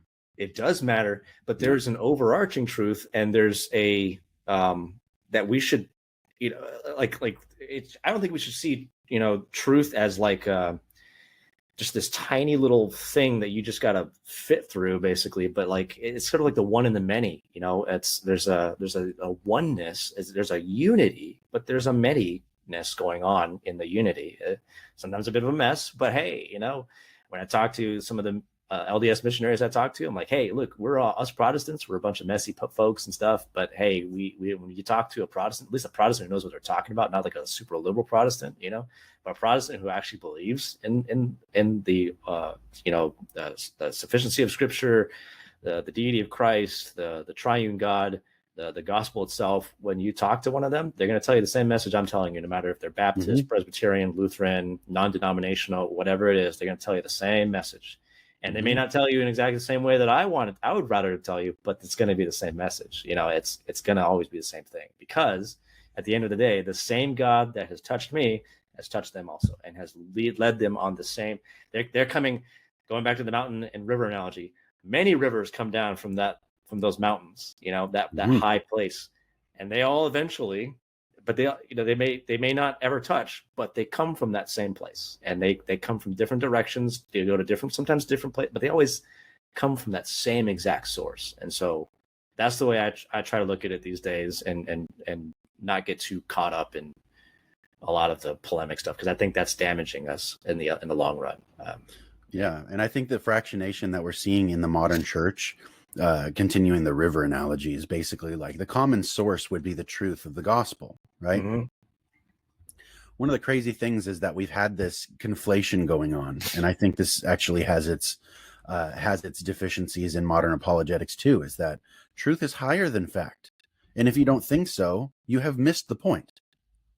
There are too many facts for you to concentrate on. Which ones are supposed to be more important? And it's like, truth isn't just something that's confined to facthood either. We're over here talking about rivers, right? A river can divide. How does a river divide? From a stone, right? Well, let's say there's several stones in the river of the church that fractionate it. And though we come from a common source, we're moving further and further away from one another. And it's because we're moving down. Like, you know what I mean? Like, naturally water flows downhill. And it's like, okay, so then let's see this the same way. It's almost as though we're falling. That sounds very familiar to the Christian element too. We're falling away from the source and doing that. We're fractioning away from each other and doing that. And it's like, what if there's somebody responsible for dropping those stones in the river and causing that fraction? Right? It's like, would you see them as a friend, an ally? It's like, would you see them as an enemy? Don't Christians believe we have an enemy? Shouldn't we be watching out for stones? Like, I think that there's something that you said that really speaks to me. It's like the church is less effective now because it speaks with that divided tongue. Yeah. And it's like, especially in the doctrinally aware community, like we have these people who are more concerned about being corrective than being effective. And it's because they think that their correctness is what gives them the authority to speak, when in fact it was never that. The authority to speak comes from your unity with the Christ.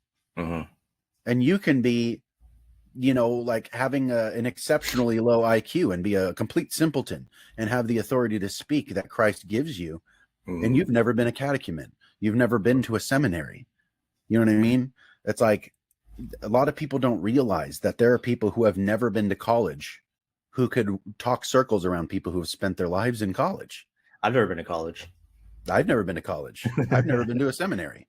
Yeah. I'm just obsessed with learning. Yeah. You know? And like you said, it's like when you learn, here's the thing that I've learned about learning. The more you learn and the more you know, the more you realize that you don't know anything. And you should be humble enough to assume the person you're talking to knows something you don't, or you will never learn.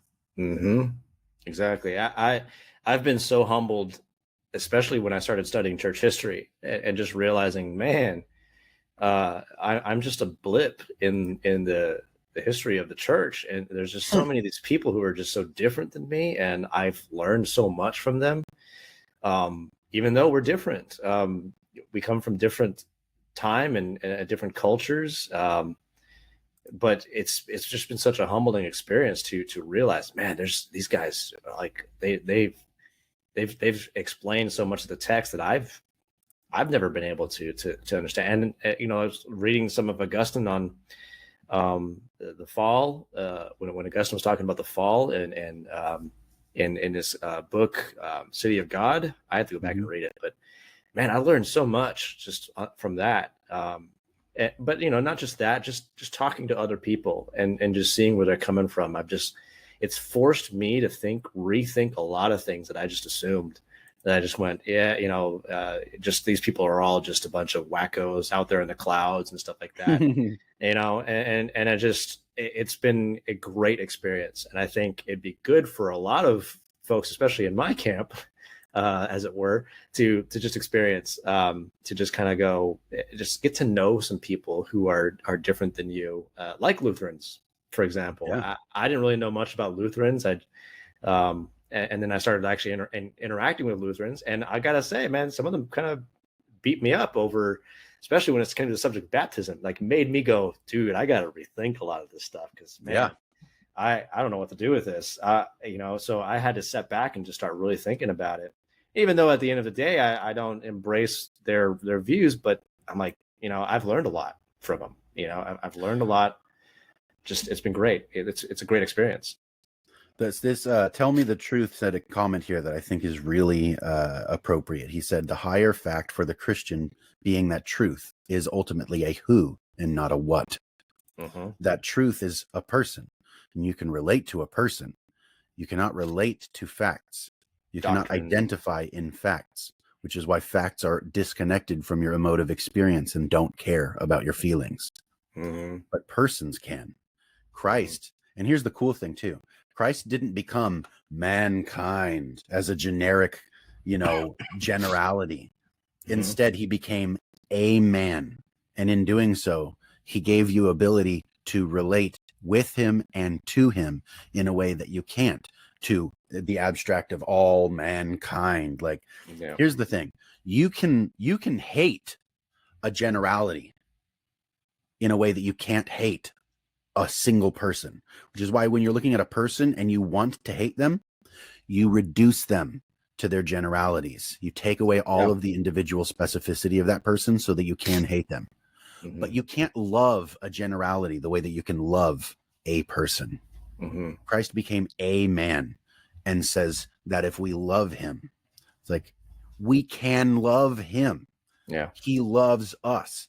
That's what personhood provides, is that relational aspect.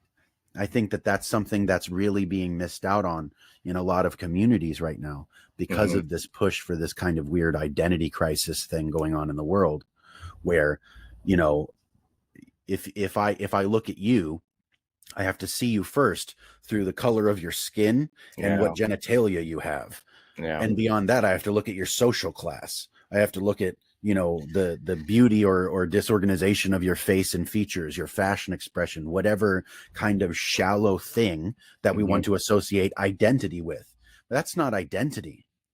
It just isn't. Like, those are all things that you can use. If you bring the sum of those parts into a unity, you can have an identity. But you can't fragment identity into individual parts. Pick one part and set it up here as a means to attack the rest. Like, that will never work, and it will always lead to tribalism and war. Always, you know. And it's like, if we can bring a unity back into the church through the expression of the individual, I think that society can really come back to a unity where we see identity as something more than your sexual proclivity or your skin tone or whatever other shallow nonsense we want to put in place of personhood. It reminds me of Paul, you know, in Galatians, which I'm reading Galatians right now in my daily reading. And I just read that Galatians 3:23, 24, you know, I can just flip it real quick right here. It says right there. Do it. Yeah, where he says, there is neither Jew nor Greek, there is neither slave nor free, there is no male and female. You are all one in Christ Jesus. And if you are Christ, then you are Abraham's offspring, heirs according to the promise. And exactly, you know, and that's that unifying aspect. And it's not unity to a doctrine of Christ, but it is a unity to the person of Christ. Yes. And that also, because as you were talking, I was reminded, like a post I made the other day about characters and stories. Why we don't have iconic characters, or they seem to be dying these days, is because so much of the storytelling today and the sort of wokeness that's been going on is they reduce these characters to being identified by what they are. You know, black, white, male, female, Latino, or something like that. Their sexual sort of orientations and stuff, that's what they're being identified with, whether they're strong or weak. You know, these are parts of somebody, but that's not what makes somebody who they are. You have to talk about a human being, who they are. And that's why, again, I think it's really important when you're trying to make good characters that you want to spend time with that character, because you do the same thing with human beings. You don't talk to a human being and you don't, you know, identify them based on their gender, their, you know, their skin color or anything like that. You get to know this person. You're like, who is this person? You know, they have a name, they have a story behind why they are the way they are, you know, and that's what you want to, that's what makes people memorable. Because this, you know, if it's just about being a woman or something like that, then, well, there's women all over the place. You know, there's nothing super unique about that. I want to know more about this character. What makes this particular woman someone that is interesting and memorable, or what makes this particular guy someone who's interesting and memorable? Like my favorite example of a character introduction is always Jack Sparrow in Pirates of the Caribbean. When he's first introduced, I mean, that's just a legendary introduction to his character. It's just it's perfect. And he's such an iconic movies of Jack Sparrow. We hated it. I hated it anyway. I hated the last couple of movies of the Pirates of the Caribbean, because I'm like, that's not Jack Sparrow. Because he's so iconic that this is not right.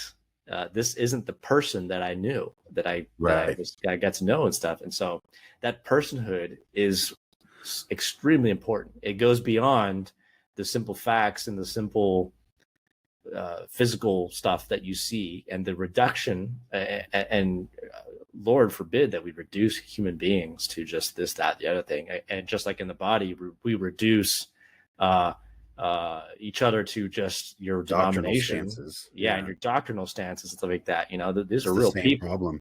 These are real people who, I mean, I've had people, you know, again, my church, there's a particular eschatology, sort of like the dispensationalism that's prevalent in my church. I don't hold to that eschatology, but I've had people who know that I don't in my church ask me, you know, Chase, how come what's with these people who see this? Because they know that I'm not in that little box. I've explored the different eschatologies and stuff like that.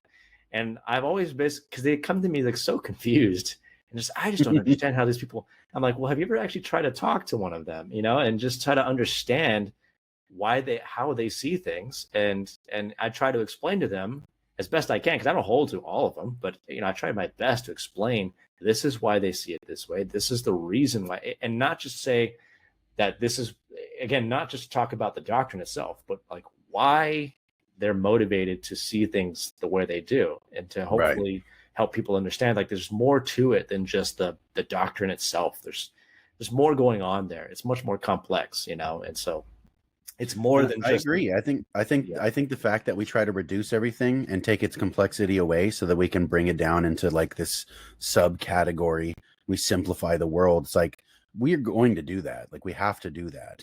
Mm-hmm. But then you're not doing yourself any favors with identity and personhood to do that to yourself, let's say, right? Which is why I think that there's an issue, like you just said, with doctrinal stances and people dismissing one another because of doctrinal stances, and especially people who have never actually investigated alternative views to what it is that they hold to. Like, how are you going to be so bold as to say, I disagree, before you ever say, I understand? Yep. Right. Yep. And then in the political world, we have things, like I said, skin pigment and genitalia and sexual orientation. That's the trinity of the politic world right now. Mm-hmm. And it's like, if you take any one of those things, these arbitrary categories, and you say, this is the most important thing, and I'm going to use it as a high ground by which I can attack all other identities, you're not doing yourself or anybody else any favors by doing that. And to be honest with you, I can see and understand why somebody who's been, let's say, propagandized to think that way, sees their sexual orientation as equivocal to their identity. And if you say, no, I don't agree with your sexual proclivity, I think that that's wrong and you should change your mind, or I think you're right and I affirm that, it's like, well, that's, now you're saying that my identity is true or false. I'm saying, no, I don't think your identity is latched to that at all. And I think you're much more than that. And I hope that you would learn to know that you're much more than that. Yeah. I'm much more than a white guy with a beard. Yes, I look like a white guy. I'm dark white. That's what I say. Irish cream. I have a beard. It's like, yeah, that's cool. If I cut my beard off, I might change my physical appearance to you, but I don't change my personhood.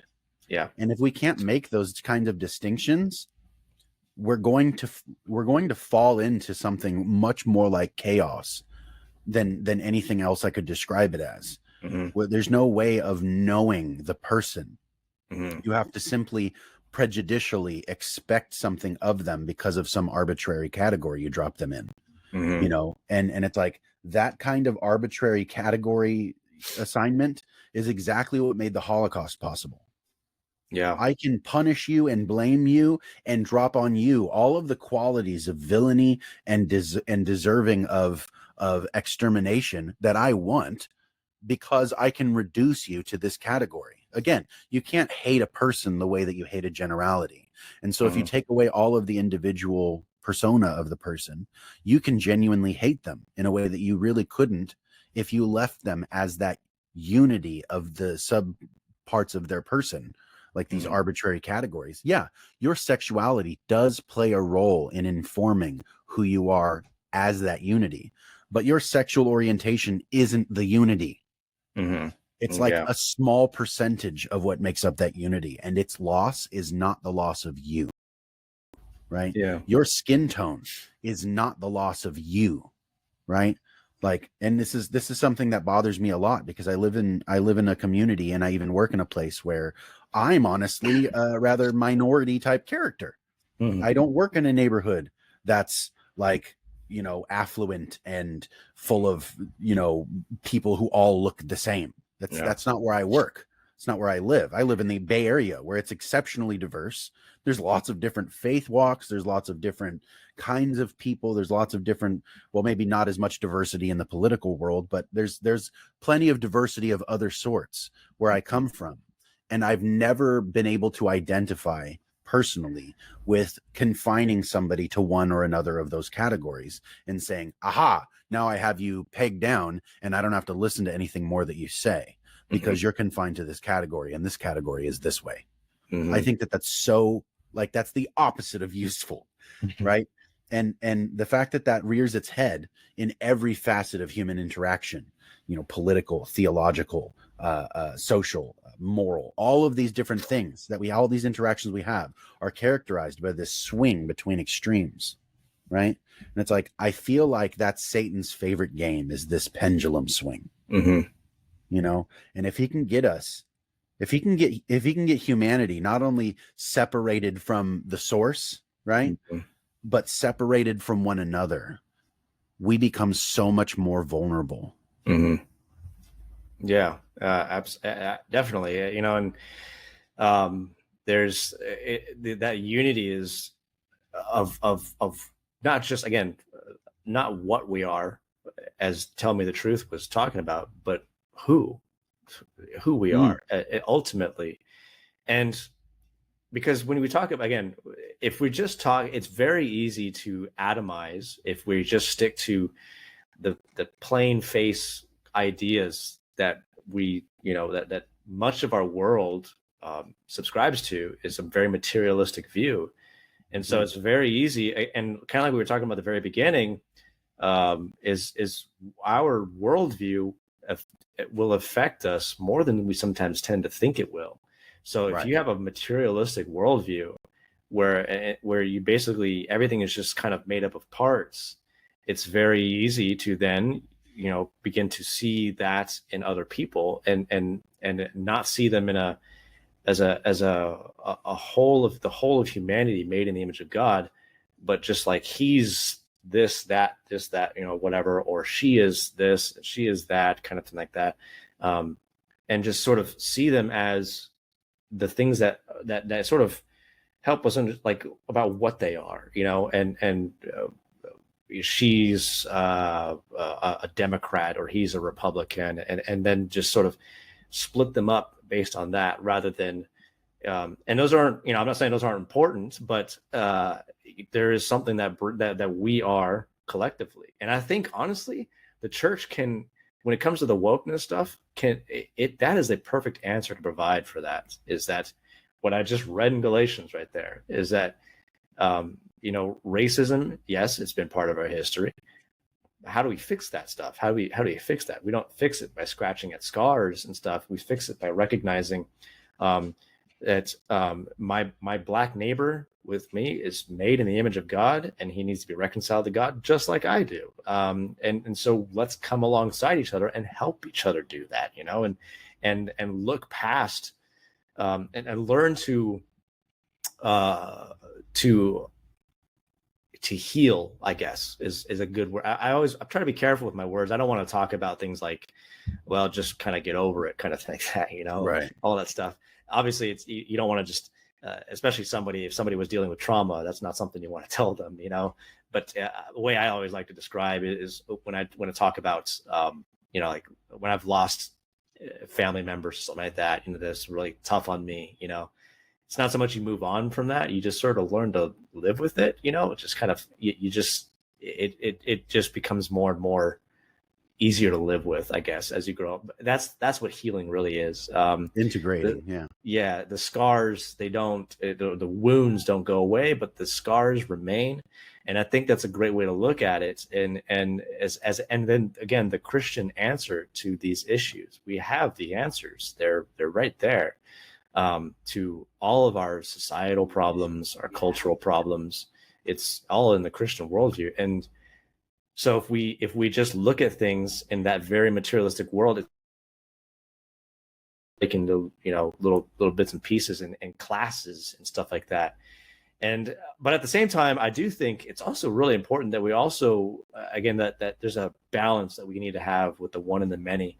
If we get, sometimes I think honestly that diversity is good for us. It's really good for us because, again, you learn a lot.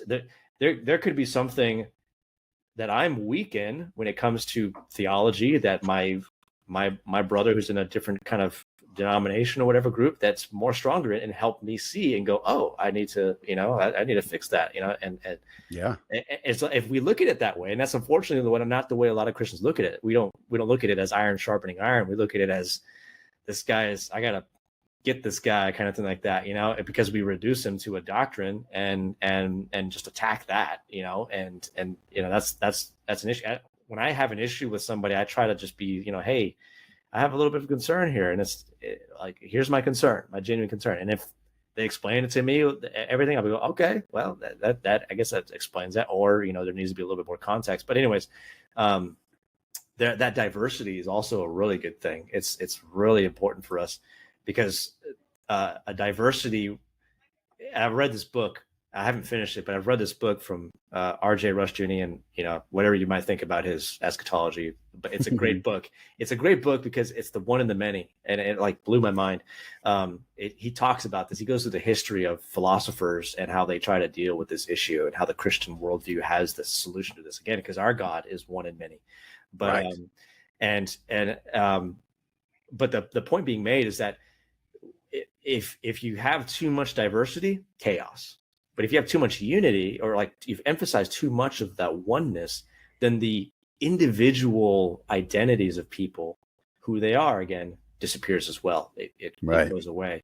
And so, like, there's a movie, I was thinking about this the other day, and again, I might catch some flack for this, but V Vendetta is a movie that I actually don't really like, because I think it sort of conveys that same problem with all the people. And I get the point that it's making, but I think, again, there could be a misinterpretation of what the point it was trying to make. Because at the end, the whole idea is to rise up against the state and its oppression, its tyranny. That's great. I'm all for that. But the people, they all have the Guy Fawkes masks, and they all look the same. And I felt like, that's conveying an identity crisis right there, where they're identifying with an idea rather than just being you, and that finding that unity within yourselves. And I think that dangerous problem happened in Germany. The people, they were so atomized, but they found an identity that Hitler provided for them, and latched onto that. And so their own identities, they went wrong in the opposite direction. And so I think it's really important for us to, like, we got to find that balance between the material and the metaphysical, the spiritual, and the material, or the physical. It's really important for Christians to really think through these things, that the physical world isn't all there is. But if we get so attached to the reality that the physical world isn't all there is, we may just be so far up in the clouds that we make no, the physical world doesn't matter anymore. We adopt ideas to where it's just about, getting to heaven, and that's it. And that's, well, our impact in this world doesn't really mean anything. Right. And so we need, it's really important. Like a Christian nihilism. Yeah. Yeah. Again, the pendulum swinging, in this case, we want the pendulum to be really nice and balanced, rather than just this imbalance going back and forth and back and forth. And the Trinitarian heresies arose because of this. When it came to, I know I'm rambling on, but I'll just end with this example. But when it came to, like, the issues going on with the Trinity, there's, this guy Sibelius, who had too much emphasis on the oneness of God, and ended up making the persons sort of just nothing. They don't really mean anything. They're just sort of modes or parts of God. But if you went too far into the Arian way, you ended up separating the Son from God the Father as a creation of God the Father, and we don't want to do that. So the church found that middle road, that balance between the one and the many, that we want to say that there's one God, there's three persons in the one God, they're all distinct from one another, there's a diversity in God, but there's still the oneness in God, and that there's that balance, that perfect. As Christians, again, these are subjects, things. When I had my little program that I was doing, again, when I was trying to do my own little podcast, which is really difficult to do, I called it Finding the Balance, because it's really about trying to find that balance, that right balance between everything. And the physical is important, immaterial's important, but you never want them to sort of overshadow each other. They have to be held in a perfect balance, and the Christian worldview has that perfect balance to offer. So that's a long-winded little thing there, but yeah. No, I think that all of that was very appropriate, actually, and I like the fact that you brought up the V for Vendetta story in the way that it kind of archetypally represents an excess of order, and its antidote is a rightful agent of chaos, that right rebel, and the people that are in a stagnant unity, that tyranny, right? Like where the individual is now a cog or a wheel. Their identity was destroyed in that, which is why the excess of order became something completely intolerable.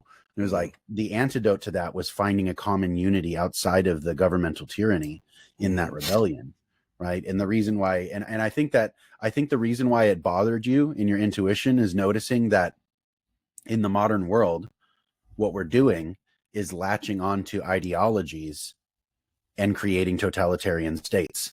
Yeah. And that's that excess of order. But then you can also in that state, you're going to latch onto something that is like, okay, the structure has become too fragile because it's become like calcified, like old bones, right? It's aging and it's becoming stagnant. It no longer grows. It no longer lives. It's not a living unity. The tyranny is a dead thing. Yeah. Right. And it's like being ruled over by death. And it's like that rebel becomes like a spark that can bring something back. And so they identify with that. And in that story, they're all sharing that identity as the rightful rebel. Right. That's what they're doing. But the fact that like you said, it's like that's too shallow of a unity. Yeah, it works in that story, which it does. It does work. Yeah. And it's one of those things that can elicit great emotion because of the way that they do it and the rising of the music that was forbidden and all of those things. It's like, but there's a story that runs parallel to that goes to the opposite end. And it's in a world where everything is chaotic and all the proper categories have broken down and everything's fallen apart, right? It's like the opposite of excess of order with that tyranny. The opposite of tyranny is just utter chaos and rebellion. We have plenty of stories about that too. What Mad Max and all these different desert apocalyptic kind of stories where everything is broken down and all you have is the individual to rule themselves, pure anarchy. Right? And it's like, what happens in those stories? They still need a unity. They still need something to bind them together. Some kind of order. Right. And so it's like I think and Christians may have gotten this wrong at some point in the past too, is thinking about order and chaos as something like good and evil, rather than thinking them as neutral categories by which you can have that pendulum swinging, right? And it kind of passes back and forth between the two. But found in each one is their antidote, right? In an excess of order, the hero is the rebel. In the excess of chaos, the hero is like that strong-willed, harsh almost kind of character that can draw people into himself and bring order back to things, right? And it's like what brings to my mind is the episode in Exodus where the people are in tyranny in Egypt, in excess of order, and then they leave there. They go through death, through the Red Sea. It's a symbol of baptism. And they come out on the other side in a wilderness, which is an excess of chaos. They have no ruler. They have no law. They have no place. They have no food, and they're running out of water. And it's like everything's broken down. Where is our unity? Where is our unity? I don't think it's an accident that God gave the law to Moses during the wilderness adventure. Yeah. Yeah. The law is that antidote to that breakdown of everything. You know what I mean? It's like, why did God give Noah an ark? Because a flood was coming. You know, it's like all of these things, God grants us the providence and tools necessary to deal with what's at hand. And that human intuition to reach forward is to notice the problem and be looking for that solution rather than just to allow it to kind of wash over you and overtake you like a wave. Yeah. And to kind of go back to the V for Vendetta thing real quick, I was just thinking as you were kind of explaining a lot of that, it would have been cool. I know that most people who watch the movie don't think about a lot of things I think about, you know, so I'm I could be seeing more into it than I probably should be, but like it would be cool for me. I would think, you got the Guy Fawkes masks, but they're all a little bit different. They all have their own unique sort of paintings on them, whatever like that. Just to sort of represent that, hey, to identify that at the same time, we're all identifying with the same thing, but yet we're all still individuals and unique in our own ways. I think that would be kind of cool. That unity and diversity. Unity and diversity. That's so important. And again, just the Christian worldview has that like central in it. And that central element that no other worldview can explain. So it's sorry, but it's also kind of what you were talking about with that the chaos and that order, and again, that's stuff the Christian worldview offers. And I like to say, in my view, that because the Christian worldview was important to the founding of this country, that's a lot in ways the kind of system we have. We have a federal government, but we also still have individial states and states' rights and stuff like that. We federalism, yeah, and in our government itself, there's the distribution of power is split. It's distributed. Is to prevent us from getting so, like, again, to prevent that the oneness from taking over, but also the law and order to prevent chaos from ensuing. These are really important elements that are true for that, but also true for when it comes to how we should view ourselves. I am a physical being. I have physical parts about me that make me the physical person that I am, but I'm more than that. I'm much more than just the physical makeup that I am. The universe itself is more than the physical makeup that it is. There's something beyond that. If you have a worldview that's imbalanced and you go too far into one, you go too far into the spiritual, you just sort of, it's really kind of, you end up with a dualism and like a Gnosticism kind of concept going on. And as Christians, we don't want to do that. We don't want to view ourselves like that. The early church was like adamantly against the Gnostics and the Docetists who came before them. John is arguing against them in his letters. Anybody who denies that the Son and he calls them Antichrist, calls them Antichrist, because they rejected the physical, material human being of Jesus, the Christ, who is the God, the Son. They rejected all of that, and so we have to. Christ, again, what were they arguing against, the Gnostics and all that the physical world was bad, so therefore the deity would never come into the physical world. He just sort of like appeared like he was, but he wasn't really here, kind of stuff like that. And the Christian worldview rejects that. And the reason why the Christian worldview rejects that is because the physical world is important, and that's what God is redeeming. He's redeeming the physical world, but it's not just that, and that's where a lot of Christians, I think, today just have a they need to think more about this and recognize we don't have to have this dichotomy going on, this dualism. Dualism is opposed to the Christian worldview. We don't want to see it like that. We don't want to see this like, I don't like those paintings of Jesus in an arm wrestling match with the devil. That's not, I see that. Yeah, there's a big problem with that. That's not how we want to view these kinds of things. God's always in control, but that's what God is doing is redeeming everything, not just the physical, not just the spirit, but everything. And so, anyways, it's really important for us as Christians to recognize that. And real quick here, just on when I take it back to the story writing, kind of when we were mentioning when we were talking about this, is that in my story, magic, there's the world of magic in there, but as time progresses, there's going to be scientific discoveries that sort of reveal that, hey, there's science to this magic, quote unquote, right? And so some people are going to see that as, hey, there's really no such thing as magic. They're going to interpret the progress of science as dispelling all the divine and spiritual elements and stuff like that. And part of what I'm trying to do is sort of make compelling cases for that, because again, I don't want to have my sort of I have like atheistic kind of characters in the story, but I don't want them to be inauthentic. I don't want them to be cartoon characters of like atheistic views. I want them to be authentic people who believe what they believe and why they believe what they believe, kind of like that. But again, so the sort of as science progresses, there's a naturalism that's in this world and realize, and they start thinking, well, what if we don't need a lot of this deity stuff? But you know, even though, so the point is that does the progress of science prove that the spiritual metaphysical world doesn't exist? And my argument, of course, is no, it doesn't, and that the physical world is sort of a you could say catalyst to something further, more deeper than that. And you can see that based on how you see that you don't just see the physical world. Nobody wants to just see the physical world. They want to see meaning and purpose in the world. Everybody was talking about that because of that.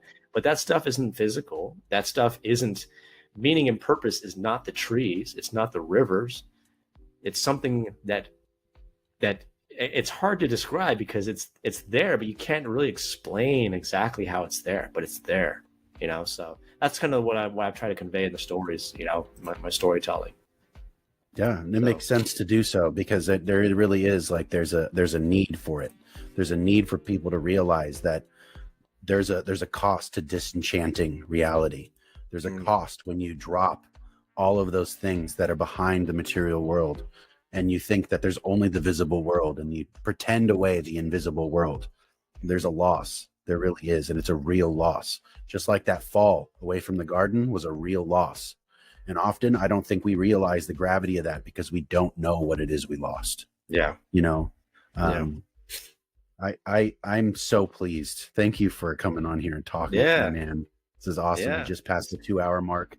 It's probably a good time to cut it off. I wouldn't mind if you wanted to come on and talk about some of this stuff again. Maybe we'll get 1 or 2 other guys on here and we'll have a roundtable discussion about story and the depth of this and maybe talk about how, you know, the physical world is more like a symbol than anything else because the metaphysical world is actually in some sense more real and informs the material world. I think that has primacy in a way because, you know, God being the invisible God creating reality speaks directly to the fact that, you know, the invisible world is primary and my body is a symbol of my soul, not the opposite way. Yeah. You know? Yeah. So I'm very pleased with how this went. Do you have anything that you want to plug? You got any blog or are you going to use your YouTube channel? I put the link for your description for your YouTube in the description. If you want to give any kind of closing thoughts or whatever. Not much other than just, you know, if you want to, I talk a lot about my story writing. If you want to check that out, you know, I have a website at mastersofeldraun.com. It's where I literally post chapters to my story up there. You can read them for free. It doesn't cost you anything. If you can buy the book if you want, that's always a big help, but you don't have to. You can just read it for free right there. I do it pretty much everything by myself. It's all just me doing it. I just finished doing Master Gears right now, so it's going to be a while before I post new stuff because I got my next book's still in beta phase, so I'm still working on getting that all nice and good before I release that. But I release them periodically, kind of like episodically, you might say, every Saturday. So that's probably better. Yeah, I wish more people would do that. Yeah, so you don't feel like overwhelmed, you know, like I got to read all this stuff. You can just read one chapter at a time, you know, and there you go. You know, so, and then hopefully if you like it, you're like, I can't wait for the next one. I hope that's what's happening with folks. But anyways, you can check that out. Send me a link of your where you post those things, and I'll add it in the description also, so people can get more familiar with your book. And I'll put the link for your book on Amazon in the description also. Absolutely, I'd like to help you out with that. But sure, yeah, man, I appreciate it. Yeah. Thank you so much, bro. I really appreciate it. I am so blessed. This has been a blast for me. A great way to spend my Saturday morning, and I'm so blessed, man. I thank you very much, and I am very excited for the people that have stuck out with us. Tell me the truth. Thank you. If you haven't liked and subscribed to the channel, please do. I'm just blessed that you'd stick with us for the long haul, man. That's a great compliment. Thanks for your time and attention. Oh, thank you for having me. Yeah, and thank you for all your input. This has been really great. Like this went better than I wanted. Like I'm really blessed. Anybody who's listening to this, you like the content, like the video, subscribe to the channel. Leave me comments. I do read them. I'll interact with you. Let me know what you think. if you have any questions, if we could have been clearer on anything, or if you have any thoughts. If you have any ideas that you'd like to see us discuss on a show in future, let me know. I really want to interact with the audience. I love doing this, and I like talking. I love people, and I'd like to interact with you guys. So go ahead and leave your thoughts and comments down below. And thank you for your time. Thank you, everybody, for listening. This has been the Complete Sinner's Guide. And in the spirit of my brother Tyler Fowler, good day, God bless, and stay like Christ. Interested in growing your ancient language skills but not sure where to start? Glossa House can help. From illustrated readers and short stories to lexicons and grammars, Glossa House offers a variety of resources for beginning, intermediate, and experienced ancient language learners. Head to glossahouse.com today. Glossa House, language resources for the global community.